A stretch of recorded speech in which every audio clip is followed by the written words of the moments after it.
Do you ever feel like you're walking on a tightrope and you're trying to balance your professional responsibilities while also managing your stress levels? Or like you're constantly overwhelmed, juggling tasks, meeting deadlines, and just trying to keep up with everything? And on top of that, your stress levels are now also greatly impacting your productivity and just your overall well-being? Well, if so, then this video is for you. And in this video, I'm going to share with you some research-backed strategies that have been proven to help effectively manage and reduce stress. And these strategies will not only help you maintain your sanity in the face of all these mounting pressures, but also enhance your productivity and just increase your overall job satisfaction.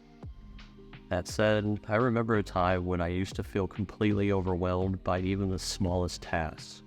But over time, I learned to manage my stress much more effectively. And as you've likely already figured out by now, stress is an inevitable and actually pretty normal part of our lives, especially in the professional world.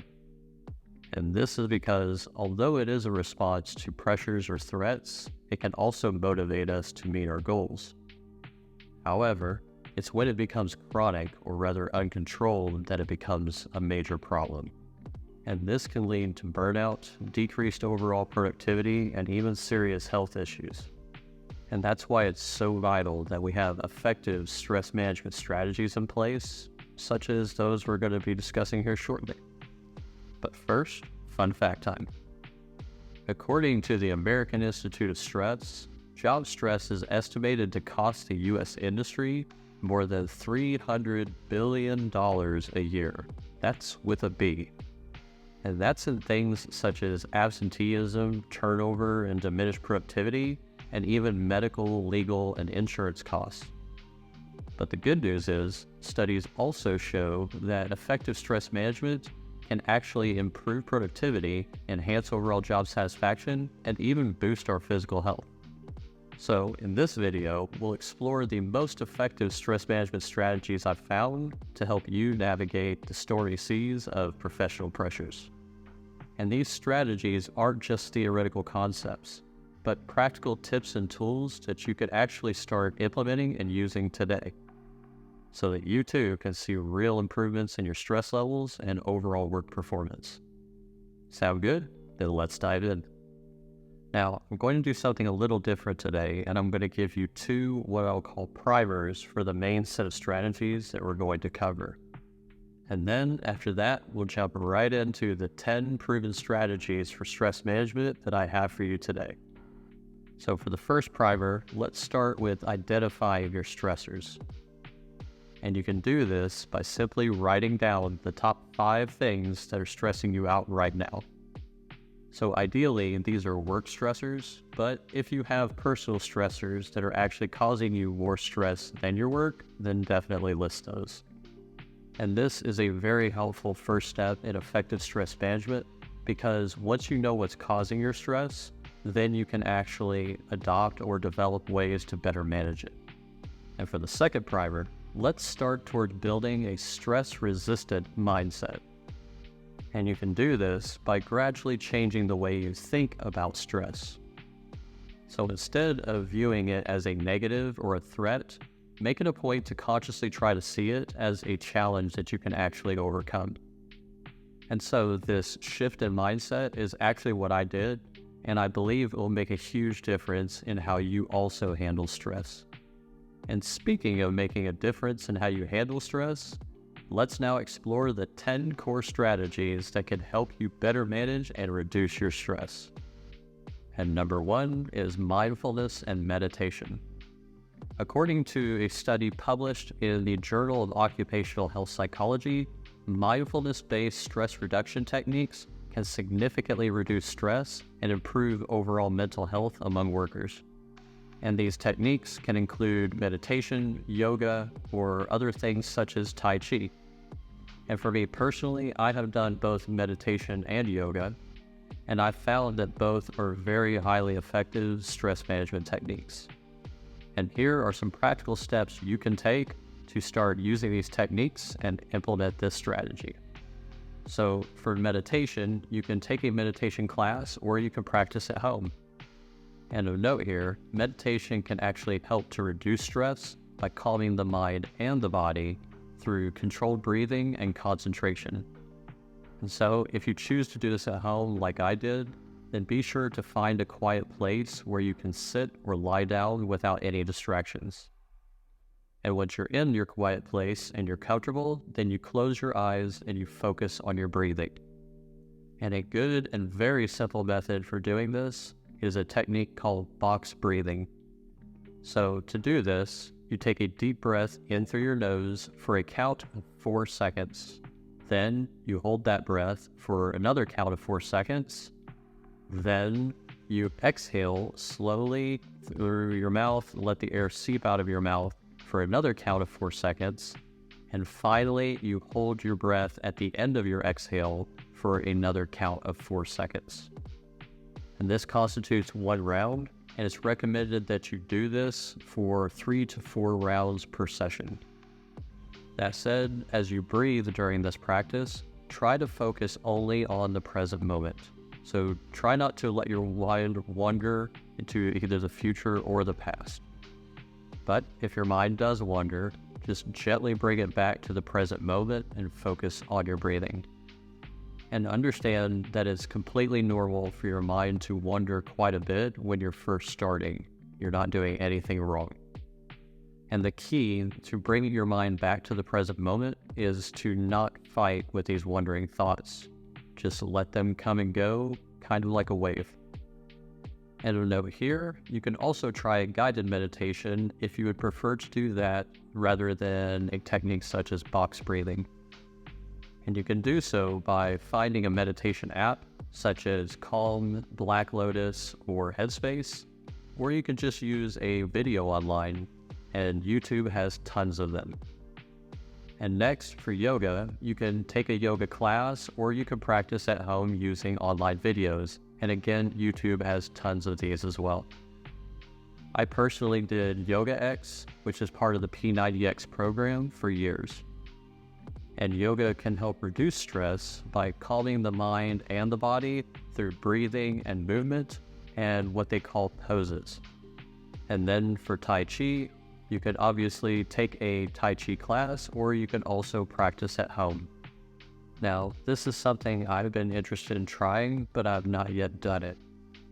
And I'm recommending it here because I've heard from others who have done it that it's fantastic. And it's a more gentle form of exercise that can also help reduce stress by promoting relaxation and mindfulness. That all said, no matter what you choose to do for this strategy, just try practicing mindfulness for at least 5 to 10 minutes a day. And then gradually increase that time as you become more comfortable with what you're doing. And remember that the additional benefit of attending classes for these techniques is that you get to learn more about them while also being able to connect with a community of like-minded people.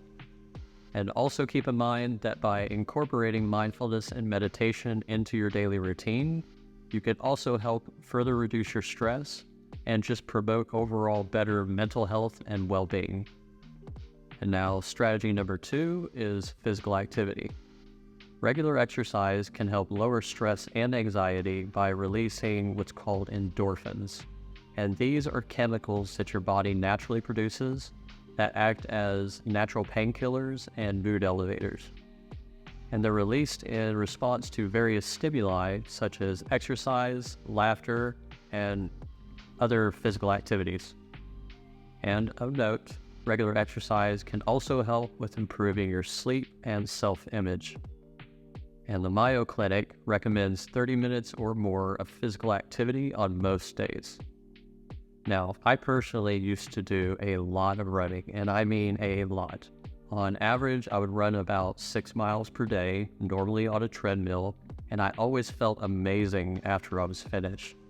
And what I would often experience is something they call the runner's high.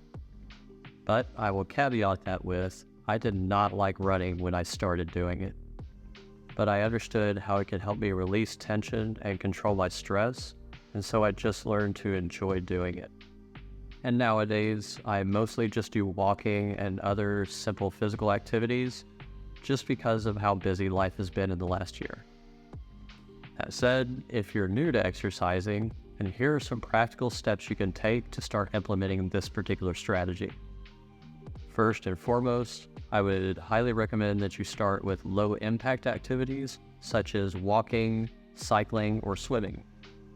And most, if not all of these, could be done either outdoors or in a gym, so you have options for the environment that you choose to do them in. Then you could gradually increase the intensity and duration of your workouts as your fitness level improves, and perhaps incorporate other exercise activities such as sprinting or weightlifting. Regardless of what you choose though, you should again aim for about 30 minutes of moderate intensity exercise. So exercise that elevates your heart rate and actually makes you sweat on most days of the week. However, if you're pressed for time, you can also always try breaking up your workouts into shorter sessions that you can do throughout the day. For example, you could take a brisk 10-minute walk during your lunch break, and then you could do a 20-minute body weight workout, so say push-ups, squats, and crunches in the evening after you get home. And to make exercise more enjoyable for you and thereby increase the chances that you'll actually stick to your new habit, be sure to find something that you like doing and that will also fit into your schedule. But again, like my example of how I started running when I didn't initially like it, your options are also going to depend on what your goals are. That said, there are obviously a myriad of other options that you could choose from. Things such as playing a sport, attending a fitness class, or just working out with a friend. And as I'm sure you've heard hundreds of times by now in commercials and such, be sure to consult your doctor before starting any new exercise routine, especially if you have underlying medical conditions. And now, number 3 is healthy eating. A balanced diet can actually help manage stress levels. And certain foods can provide comfort and even boost levels of serotonin, which is a brain chemical that promotes feelings of well-being and happiness. And of note here, avoiding caffeine, alcohol, and nicotine can also help you manage your stress. And now here are some practical steps you can take to start implementing this strategy. The first step is to start by incorporating more whole foods into your diet. This includes fruits, vegetables, whole grains, lean proteins, and healthy fats.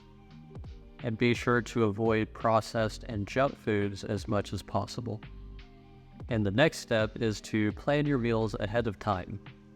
This could help you make healthier food choices and avoid the stress of having to decide on a moment's notice what you're going to eat, especially when you're already hungry. Also consider meal prepping on the weekends so that you have healthy meals ready to go during the week. My wife does this, and it really does make the rest of the week way less stressful for everyone. That said, the next important step is to stay hydrated by drinking plenty of water throughout the day. And so what I aim to do every day is to drink about 8 ounces or 1 cup of water every hour between the hours of 8 a.m. and about 4 p.m. And then I sip on water periodically from then until about 2 or 3 hours before I actually go to bed. And of note here, dehydration is the main thing you should be concerned about when it comes to drinking enough water, as it can cause pretty serious fatigue and it will absolutely increase your stress levels. And that brings us to the next step, which is consume more of certain foods that have been shown to have stress-reducing properties. And these include foods that are high in omega-3 fatty acids, like fatty fish such as salmon, along with nuts and seeds. And foods high in magnesium, such as leafy green vegetables, whole grains, nuts, and seeds, have also been shown to help reduce stress levels. And the final step here is, again, more just a reminder that it's important to avoid nicotine, alcohol, and caffeine, as these can increase your stress. So instead, opt for something healthier, like perhaps herbal tea, So for me, I like to use jasmine green tea in the morning, and then I also like to use chamomile tea in the evening right before bed. But you could also drink water and then other non-caffeinated beverages. So small side story incoming, as I can speak personally on this last step regarding the alcohol, nicotine, and caffeine from my extensive personal experience. Now, I used to be a smoker many years ago, and I remember that I used to often feel that the only way that I could relieve or reduce my stress was by smoking. And anytime I didn't have that option available, I recall that my stress would be pretty significantly amplified. But fortunately, I found the willpower and a very supportive environment to quit that very bad habit back in 2008, which was about 11 years after I started smoking. And I've been smoke-free ever since. Now, at this point, you might be wondering, well, what did you replace it with? Well, that was around the time that I started working up to running 6 miles a day. The point here being, try to find better alternatives to the stress reduction habits or techniques that you know are truly helping you. And as for the alcohol, I did that a lot when I was way younger, so in my 20s and 30s, but I gradually realized that the trade-offs for it weren't ideal for me, such as having a hangover or just a really big headache the next day, or otherwise feeling more run down than I would normally feel for some time afterward. And so I personally eventually stopped doing that because it just wasn't helping me get to where I wanted to be or how I wanted to feel every day. And as for the caffeine, this is one I'm still struggling with, but I'm working on it. And when I was working at my different jobs in the military, and even for those after I retired, I found myself constantly relying on caffeine, especially energy drinks, just to be basically functional every day.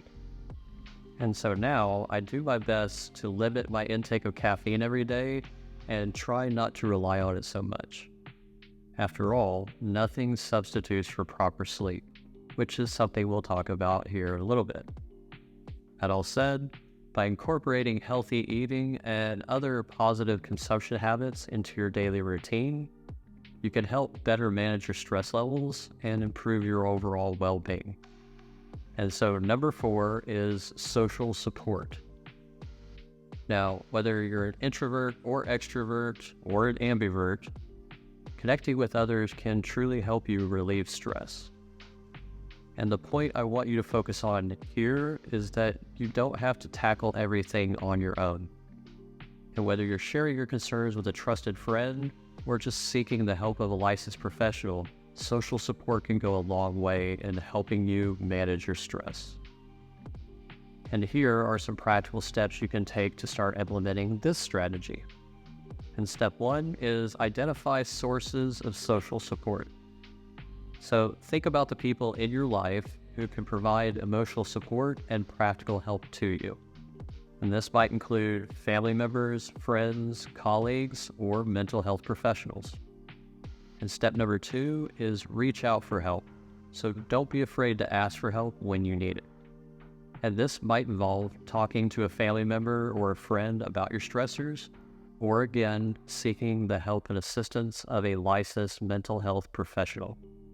Which brings us to step number 3, join a support group. So consider joining a support group for people who are in situations similar to yours, as this can provide a sense of community and shared experience, while also helping you learn new coping strategies from others. And speaking of community and shared experience, step number 4 is volunteer. So volunteering can give you a real sense of purpose and meaning. And it can also help you connect with others who share your interests and values. Which brings us to step number 5, and that is prioritize relationships. So make time for the people in your life who matter most to you. And this might involve scheduling regular phone calls or visits, or simply being more present and engaged when you're spending time with your loved ones. And remember, social support is not a one-size-fits-all strategy. and what works for one person might not work for another, so it's important that you find the type and level of support that works best for you. And so strategy number 5 is time management. So I've hit on this particular one many times in the series already, but in this particular instance, I do so because effective time management can help reduce stress by things such as avoiding last-minute time crunches or pressures. But it can also help you to feel, or at least gain a sense of, having more control over your life. And some techniques you can use include prioritizing tasks, setting goals, and breaking projects down into smaller, more manageable parts. And here are some practical steps you can take to start implementing this strategy. And step number 1 is identify your priorities. Now, I talk a lot more extensively about this in my previous video in this series on mastering priority management, but you do this by making a list of everything you need to do and then prioritizing those tasks based on their urgency and importance. And this will help you focus on the most important tasks and avoid feeling overwhelmed. And you can do this by using techniques such as the Eisenhower decision matrix to help you prioritize your tasks so that you can avoid wasting time on low-value activities. And step number 2 here is to set SMART goals. So set specific, measurable, achievable, relevant, and time-bound goals for each task.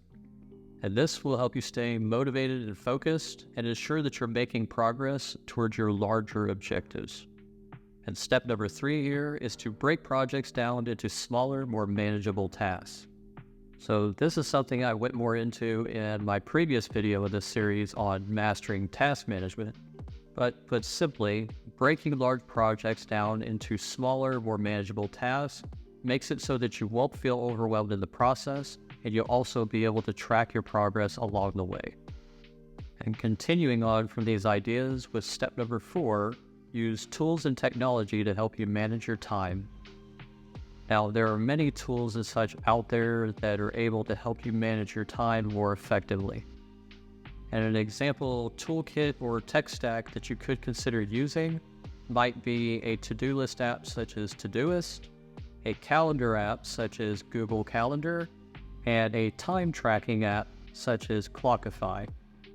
And these are 3 that I have personally used to stay organized and on track. And now step number 5 would be avoid multitasking. So again, this is something I went much more into in the video on mastering task management, but multitasking can actually decrease productivity and increase your stress levels because you're actually making your brain work harder when you're doing it, and you're dividing your focus and trying to do too many things at once. So instead, I again recommend that you just focus on doing one task at a time and give it your full attention. And the last, but certainly not least step here is number 6, which is take breaks. So this is one I talk a bit more about in my mastering time management video, but taking breaks can actually help you recharge and stay focused. So you should absolutely consider taking a short break about every hour or so to at least stretch and perhaps walk around or do something else that refreshes you. And remember, effective time management is not about trying to do more in less time. It's about using your time more efficiently and effectively to achieve your goals and ideally reduce your stress levels. And next is number 6, which is relaxation techniques. So techniques such as deep breathing, massage, and progressive muscle relaxation can greatly reduce your stress by slowing your heart rate and lowering your blood pressure. And here are some practical steps that you can take to start implementing this particular strategy. And step 1 is deep breathing. So sit or lie down comfortably in a quiet place without distractions. Close your eyes and focus on your breathing. And take deep breaths in through your nose and out through your mouth. And as you breathe, try to focus on the present moment. So do your best not to let your mind wander to either the future or the past. And if your mind does wander, just gently bring it back to the present moment and continue focusing on your breathing. And you can do this for about 5 minutes or so every day. And again, if you prefer, you can use the box breathing method that I discussed in more detail in strategy number 1 if you would like to do this. And now step or technique number 2 is massage. So you can either get a professional massage or you can actually give yourself one. And you can do this by using a foam roller, a tennis ball, or a similar object and using it to massage your sore muscles. And be sure when doing this to focus on areas where you're most likely to be holding tension. So areas such as your neck, your shoulders, and your back. Which brings us to step or helpful technique number 3, progressive muscle relaxation. So similar to deep breathing and meditation, you should sit or lie down comfortably in a quiet place and ideally without any distractions. And you can start doing this by tensing the muscles in your feet, holding the tension for a few seconds, and then relaxing the muscles. Then you can continue this process by moving up to your calves, thighs, and so on, and each time tensing and then relaxing the muscle group. And as you do this, try to focus on the sensation of relaxation in each muscle group. And you can do this for about 5 to 10 minutes every day.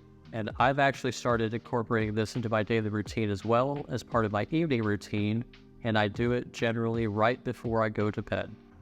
And remember, relaxation techniques are also not a one-size-fits-all strategy.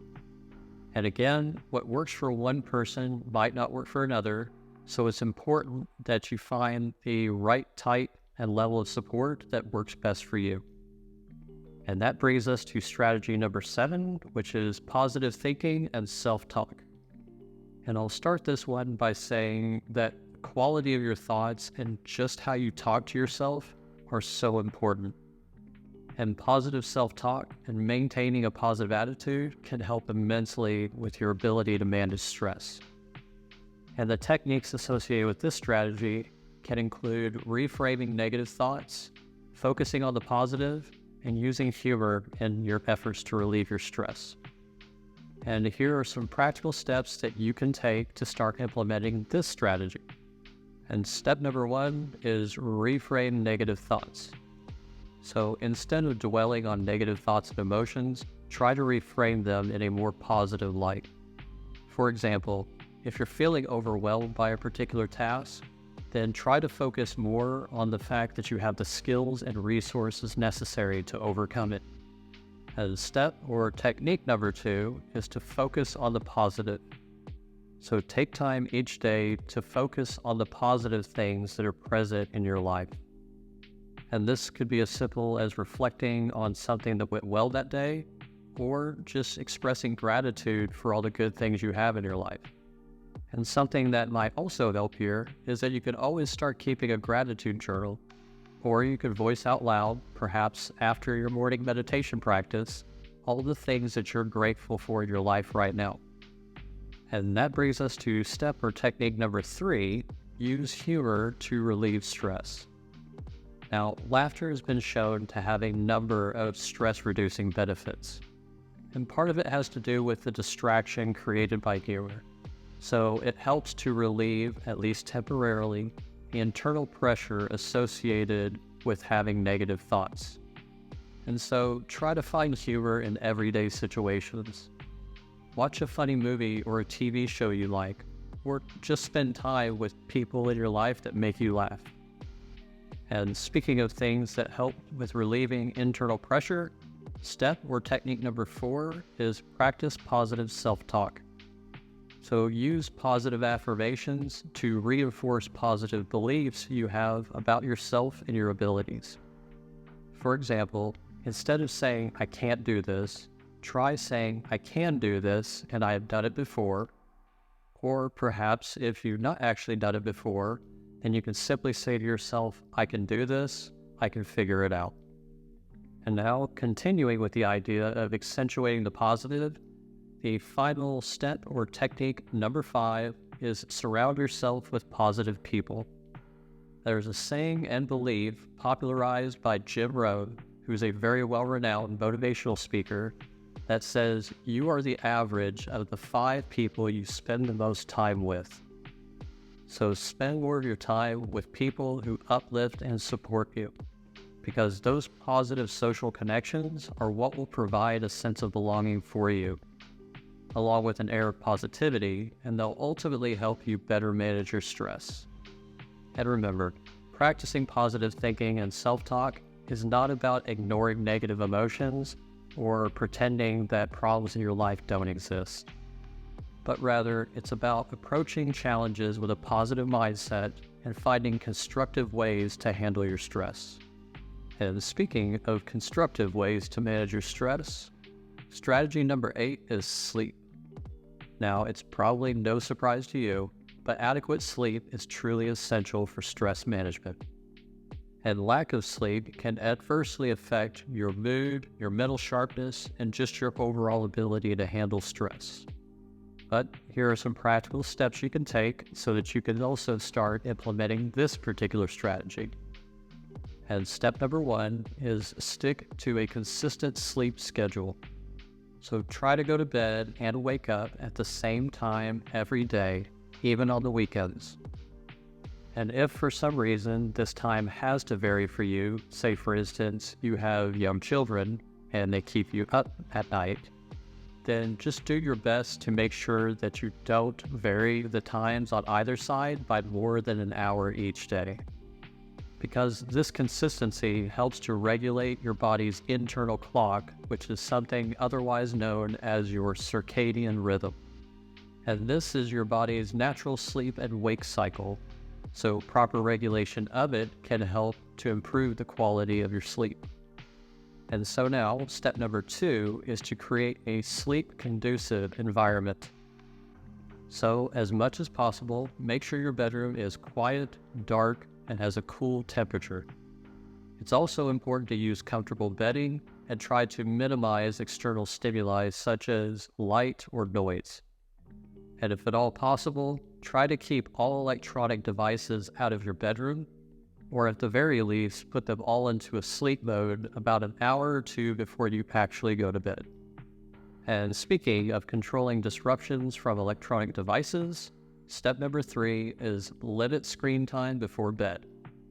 And this is because exposure to blue light from screens has been proven to interfere with your body's ability to produce a sleep-inducing hormone called melatonin, which is a hormone that's produced by the pineal gland in the brain that helps to regulate sleep and wake cycles.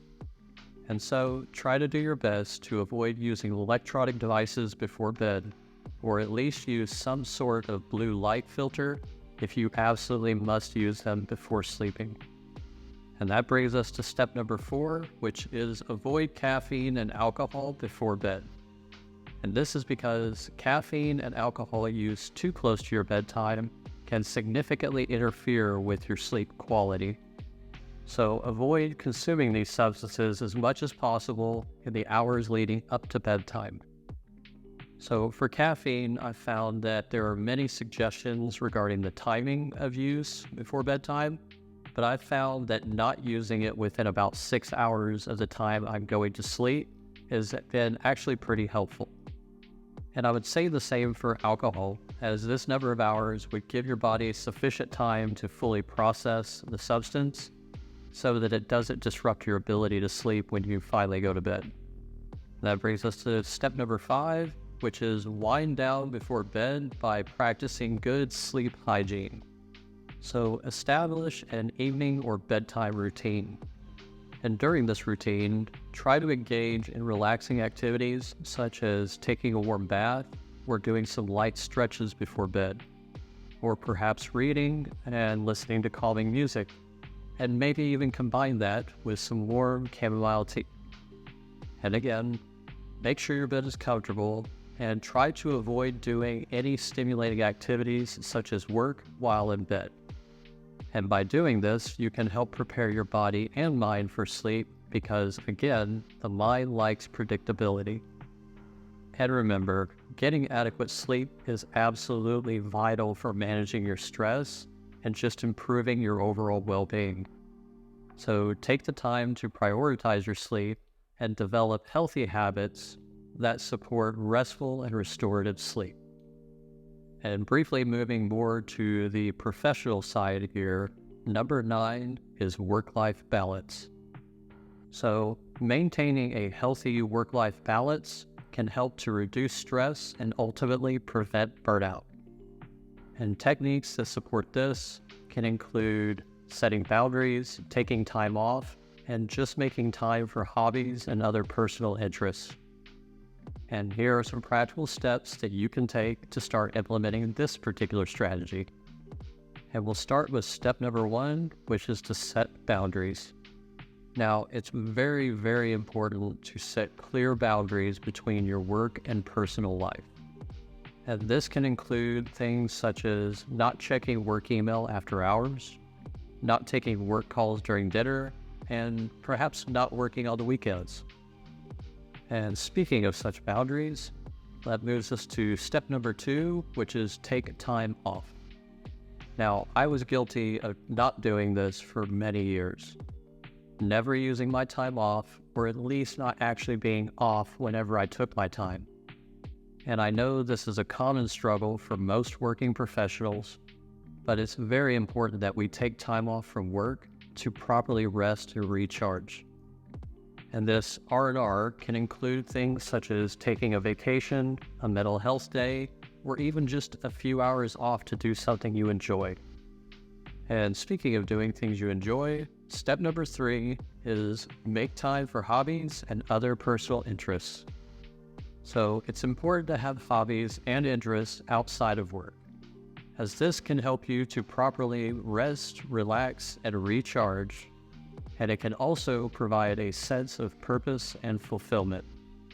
And continuing on with step number 4, it's a repeating theme here, but prioritize your time.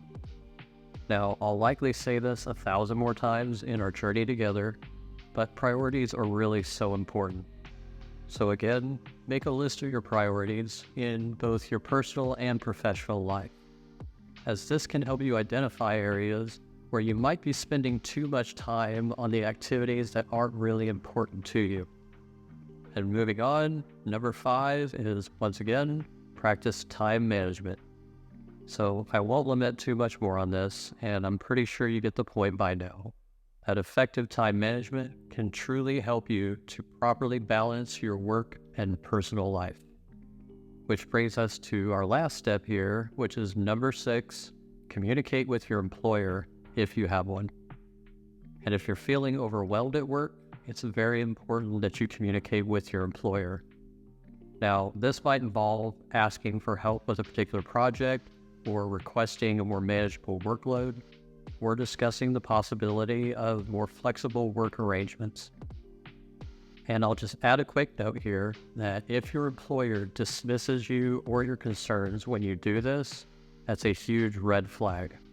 And if it's possible for you, I would advise at this point that you look for other employment.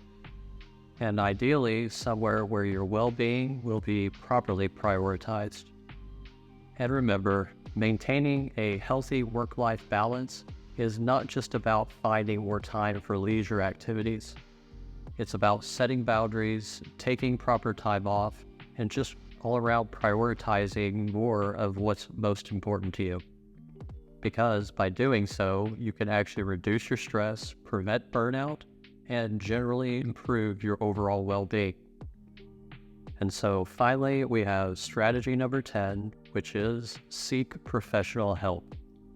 So if your stress has become so overwhelming that you're pretty certain that nothing that we've discussed previously before now would even make a dent, then it may be time to seek the help of a psychologist or another licensed mental health professional. And here are some practical steps that you can take to start implementing this strategy. And number 1 is identify when it's time to seek professional help. If your stress levels are interfering with your daily life, your relationships, or your work, or you're experiencing symptoms of anxiety or depression, and you've done everything that you can conceive of or find on the internet to handle it yourself, then again, it may be time to seek professional help. And that brings us to step number 2, which is research mental health professionals. So look for other licensed psychologists, therapists, or other mental health providers in your area. And to do this, you can use online directories or ask for recommendations from your doctor or other healthcare providers. And so now on to step number 3, schedule an appointment. So once you've identified a mental health professional that you would like to try, schedule the appointment as soon as possible. And of note here, many providers these days offer online appointment scheduling, so perhaps on their website or through an app, and otherwise you could contact them generally via phone or via email to likely do the same. And that brings us to step number 4, which is prepare for your appointment.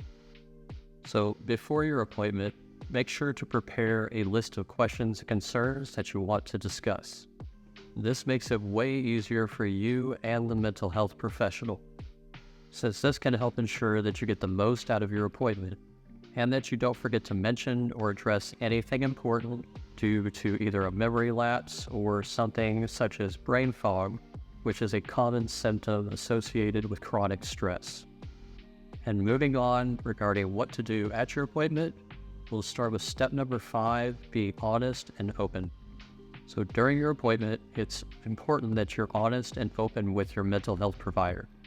And the more details you provide about what you're dealing with, how you're feeling, and just how your stress is impacting your overall life, the easier it will be for the mental health professional to properly and fully assist you in working out a plan to help you get your stress under control. So again, be sure to share your concerns and your symptoms, and definitely ask any questions that you may have. And finally, step number 6 for this strategy is follow your provider's recommendations. So your mental health provider may recommend things such as therapy, medication, or perhaps other treatments, but you won't know which will or won't work if you don't try them. So do your best to trust and follow their recommendations, and be sure to attend all of your appointments. And please remember that seeking professional help for your stress management is a sign of strength, not weakness.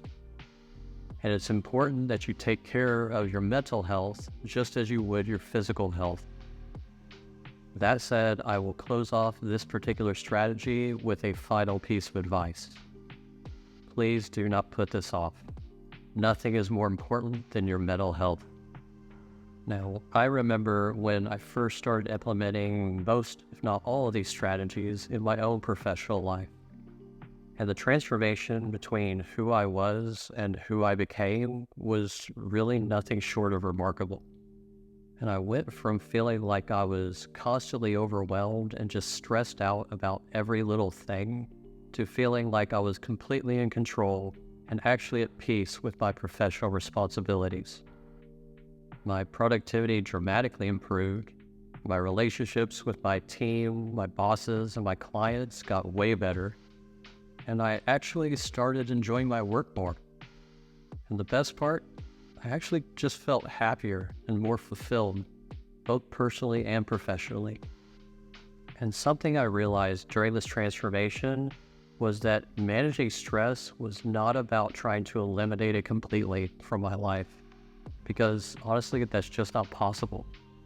But what it is about is learning how to cope with it and manage it effectively. And this transformation is something that I believe that you can also experience by applying these strategies in your own professional life. And with that said, now it's your turn to put these strategies into practice. So start by choosing one strategy to focus on this week. Write it down, put it somewhere you can see it every day, and just make a conscious effort to implement it into your daily routine. And then just observe how it changes and improves just how you feel, your overall stress levels, and your well-being. And remember again that like any of the other strategies that I've shared with you in this series, what works for one person might not work or work exactly the same way for another. And so it's important that you find what works best for you. And as you're on your journey to do so, also remember that the key to effective stress management is consistency, patience, and most importantly, self-compassion. So don't beat yourself up if these strategies and the others that I've shared in this series don't work out perfectly for you the first time. You're learning something new, you're building new habits, and failure and flexibility are a natural part of the growth process. So start today, and remember to start small, and just keep taking steps each day towards a happier, healthier, and more balanced professional life. Now, I honestly hope that you enjoyed this whole series on building and strengthening your professional management skills, and that you got something out of these videos that helps you find your way and more of your light as you make your own path. And remember, the journey doesn't end here. And as you implement these strategies, you'll face new challenges and learn even more about yourself and your work habits. And each time you do, you'll become an even stronger professional, and I'll be here every step of the way, cheering you on and guiding you as you navigate your personal and professional journeys. That said, if you found this video helpful and you would like more tips and strategies on personal and professional development like these, then be sure to subscribe and hit the notification bell so that you don't miss out on any of the ideas and insights that I'll be sharing in future videos. And if you have any questions or would just like to share some of your own stress management strategies, be sure to leave a comment below. I'd love to hear from you. And as always, I wish you the very best as you continue your personal and professional journeys. Thank you so much for watching, and I'll see you in the next video.